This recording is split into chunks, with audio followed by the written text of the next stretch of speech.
வணக்கம். அன்பார்ந்த Mantra TV channel நேயர்களுக்கு உங்கள் ஜோதிடர் ஜெயமஸ் சந்திரமௌலியின் ஜோதிட பதிவு.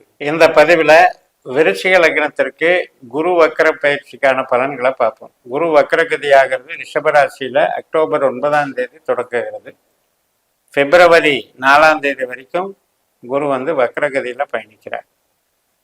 குரு செவ்வாயினுடைய நட்சத்திரத்தில் வக்கரகதியை தொடங்குறார். மிருகஸ்ரீஷம் 2ஆம் பாதத்தில். அக்டோபர் 28க்கு பிறகு 1ஆம் பாதம் வந்துடுறாரு மிருகஸ்ரீஷத்துல. அதுக்கப்புறம்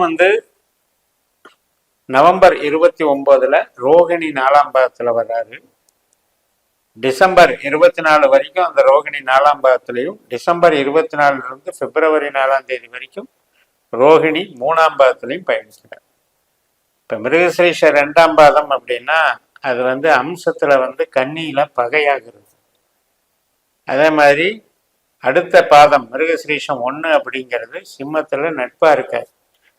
ரோகிணி 4ஆம் பாதத்துக்கு குரு வரும் பொழுது அம்சத்துல கடகத்துல உச்சமா வலம் பெறுகிறார்.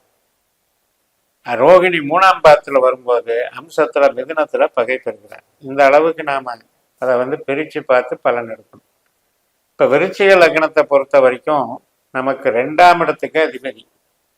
நம்மளுடைய பேச்சு, கையிருப்பு பணம், நம்ம குடும்பம், இது சார்ந்த நமக்கு உண்டான தன சேர்க்கை, ஆபரணங்கள் சேர்க்கை, பொருட்கள் சேர்க்கை, விலைய மதிப்பான பொருட்கள், இது எல்லாமே 2ஆம் இடம் குறிக்குது.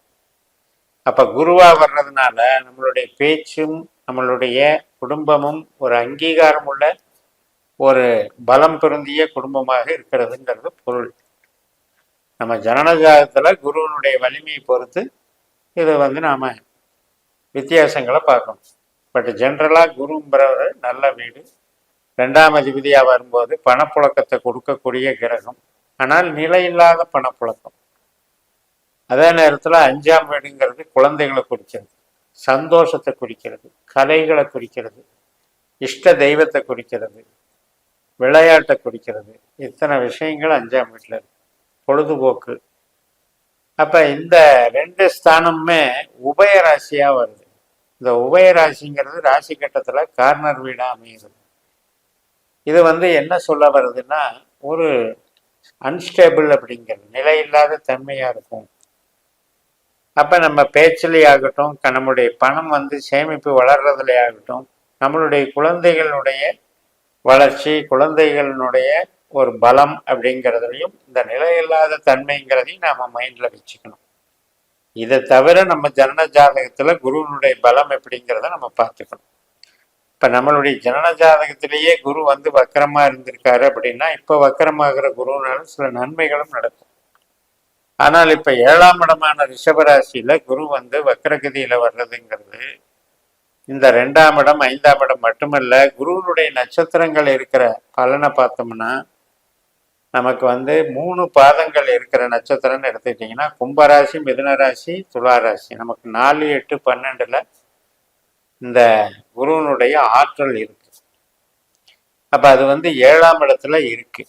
அதனால ஒரு வீடு கட்டுறது, வாகனம் வாங்கிறது, இடம் அமைச்சிக்கிறது, உற்பத்தி சார்ந்த தொழில்களில் டீல் பண்றது, தாயார் சம்பந்தப்பட்டது, இதுல எல்லாம் கொஞ்சம் பிரச்சனை இருக்குங்கிறத இது சொல்லாம சொல்லுது.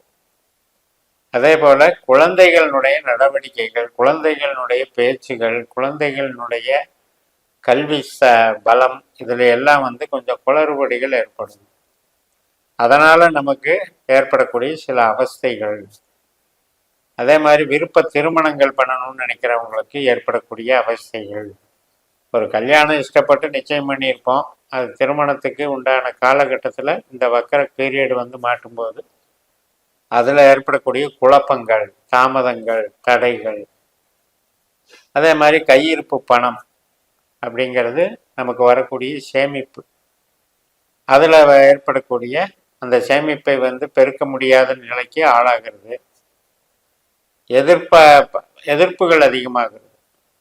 அதே போல் வழக்குகள் சார்ந்து நம்முடைய மறைமுகமாக எதிரிகளால் வரக்கூடிய ஒரு எதிர்ப்புகளை இது பண்ணுறது. திருஷ்டின்னு சொல்கிறோம் இல்லையா, போட்டி பொறாமை, இதனால் வரக்கூடிய பிரச்சனைகள். ஸோ இந்த வகையிலெல்லாம் நம்ம முதலீடுகள் அப்படிங்கிறதுக்கு சாதகமாக இல்லை. அதனால் புதிய முதலீடுகளை தவிர்க்கணும். அதே போல் அடிப்படையில் நமக்கு ஆயுள் சார்ந்த விஷயம், இப்போ ஒரு நல்ல ஒரு வயதான பிறகு வரக்கூடிய ஒரு சோர்வு, உடல்நல குறைவு, இந்த மாதிரி இருக்கிறவங்க விருச்சிக லக்னக்காரங்க கொஞ்சம் அவங்க ஜாதகத்தை ஆய்வு பண்ணி செக் பண்ணிக்கணும். இந்த வக்கரகதி காலகட்டத்தில் திடீர் பிரச்சனைகள் ஏதாவது வந்துடக்கூடாதுங்கிறதுக்கு பார்த்துக்கணும். நாம் ஜனன ஜாதகத்தில் தசாபுத்திகள் ஆரோக்கியத்தை குறிக்கக்கூடிய பாவங்களை இயக்கும்போது இது ஒன்றும் பெருசாக பாதிக்காது. பட் இதில் தசாபுத்திலையும் குருவே கெட்டவராகி நமக்கு இந்த ப்ராப்ளம் அமைஞ்சிருந்தாருன்னா இந்த காலகட்டத்தில் நமக்கு சில ப்ராப்ளங்கள் வரும். அதாவது ஆயுள் சம்பந்தப்பட்ட கண்டங்கள் எடுத்துக்கலாம் அல்லது விபத்துகள் எடுத்துக்கலாம். அதுவும் தவிர குருவை பொறுத்த வரைக்கும் பேச்சு, குடும்பத்தில் நம்ம பேசுறது, ஒரு குடும்ப சண்டை அப்படின்னு சொல்கிறோம் இல்லையா, அப்போ குடும்பத்திலேயே நம்ம பேசுறதுக்கு அதிருப்திகள் வலுத்துது அப்படின்னா அது இந்த வக்கரகதியில் அது நமக்கு எதிராக வேலை செய்யும். நம்ம நல்லதே நினச்சி பேசினா கூட அது குதர்க்கமாக எடுத்துக்கிட்டு வீண் பழி போட்டுக்கிட்டு நம்மளை பகை பாராட்டக்கூடிய நிலைமைக்கு கொண்டு போயிடும். அதே நேரத்தில் தான் கணவன் மனைவிங்கிறது 5-7 தொடர்பில் வருது. அப்போ பாசம் நேசம் அப்படின்னு ஒரு வில் பவரு, ஒரு ஈடுபாடு அதெல்லாம் இருக்கும். ஆனால் சூழல் ஏதோ ஒரு வகையில் நம்மளை கெட்டவங்கள மாற்றிடும். நல்லதாக நினச்சி பழகணும்னு ஆரம்பித்தா கூட அதில் நம்மளுக்கு தேவையில்லாத ஒரு பகைமை உணர்ச்சிகள் அங்கே இது பண்ணி அந்த தாம்பத்தியத்தை கெடுக்கிற சூழல்கள் ஏற்படும். அப்போ அந்த அமைப்புகளில் நம்ம ஜாக்கிரதையாக பார்த்துக்கணும். 7ஆம் இடம் என்பது கஸ்டமர்.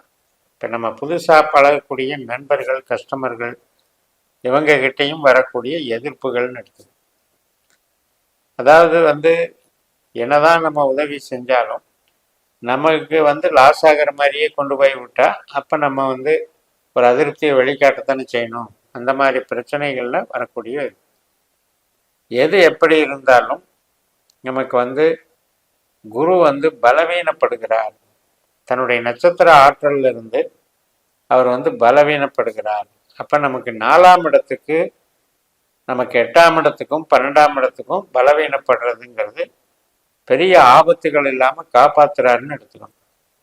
ஆனாலும் கூட இந்த மூலதனம் போடுறது, ரகசிய நடவடிக்கைகளில் ஈடுபடுறது, ஆராய்ச்சி துறையில் இருக்கவங்களுக்கு ஏற்படக்கூடிய தடைகள், தாமதங்கள், நீண்ட பிரயாணங்கள், வெளிநாடு வேலை செய்யக்கூடிய நபர்கள், ஸோ இந்த மாதிரி அமானுஷ்யமாக சில உண்மைகளை மறைச்சிக்கிட்டு நம்ம அந்த மறைக்கப்பட்ட உண்மைகளுக்காக குழப்பத்தில் இருக்கிறது. ஸோ இந்த மாதிரி விஷயங்களுக்கு இது தீமை செய்யும்னு எடுத்துக்கோங்க. அதுதான் இடம் வாங்கிறது, வாகனம் வாங்கிறது, இந்த காலகட்டத்தில் அதை தவிர்த்துக்கோங்க. மற்றபடி திசாபுத்தியில் நம்மளுடைய 12 உபநட்சத்திரங்கள் பாதகத்தை 8ஆம் இடமும் 12ஆம் இடத்தையும் வழிநடத்துகிற கிரகம் எதுவோ அது குருவாக இருந்தால்தான் நமக்கு பெரிய தீமை. அது இல்லாத பட்சத்தில் நமக்கு திசாபுத்திகளினுடைய வலிமையில் மிகப்பெரிய நன்மைகள் உண்டாகும். இந்த குருவினுடைய சஞ்சலங்கள் என்பது சின்ன சலனத்தோடு போயிடும்னு சொல்லி நிறைவு செய்கிறேன். இந்த சேனலை சப்ஸ்கிரைப் பண்ணி ஷேர் பண்ணுங்கள். உங்கள் தனிப்பட்ட ஜாதக பலாபலன்களை என்னுடைய வாட்ஸ்அப் நம்பரில் தொடர்பு கொண்டு பலன் பெறுங்கள். உங்களிடமிருந்து விடைபெறுகிறேன். உங்கள் ஜெயம் எஸ். நன்றி, வணக்கம்.